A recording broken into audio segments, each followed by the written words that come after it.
अस्सलाम वालेकुम दोस्तों, उम्मीद आहे ठीक हूंदा। दोस्तों तव्हांखे ॿुधाईंदा हलूं तकरार ड्रामे जी ईंदड़ क़िस्त में छा थींदो। छा मीर पंहिंजी चाल में कामयाब थी वेंदो? छा मीर राणी खे भॼाइण में कामयाब थी वेंदो? छा बावल खान खे नवाब खान जा माण्हू मारे छॾींदा?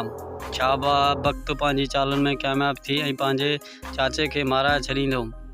छा शेर अली ऐं नवाब खान पाण में ठही दोस्ती जो हथ वधाईंदा?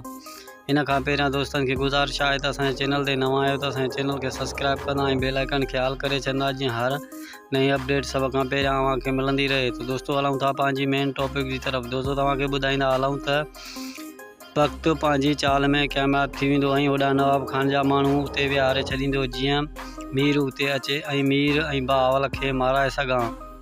पर मीर त उते कोन वेंदो। मीर त बावल खान जे घर पहुची वेंदो, छो जो उनखे राणी खे अगवा करिणो आहे ऐं हुन जा दोस्त उतां भॼण में कामयाब थी वेंदा ऐं बावल खान खे मारण में वक़्त कामयाब थी वेंदो। ॿिए तरफ़ तव्हां ॾिसंदो त शेर नवाब खान खे धमकी ॾेई ईंदो त तोॾां मूंखे का बि शिकायत न मिले, छो जो मां ताक़त आज़माइण आयो आहियां। मां तोसां दोस्ती जो हथ वधाइण आयो आहियां ऐं महिरबानी करे मूंखे तोॾां को बि कंडो न लॻे।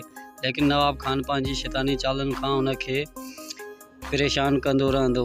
दोस्तों उम्मीद आहे वीडियो तव्हांखे पसंदि आयो हूंदो। अगरि वीडियो पसंदि अचे त असांजे चैनल खे सब्सक्राइब करे छॾंदा ऐं बेल आइकन खे ऑल करे छॾंदा, जीअं हर अपडेट सभ खां पहिरियां तव्हांखे मिलंदी रहे।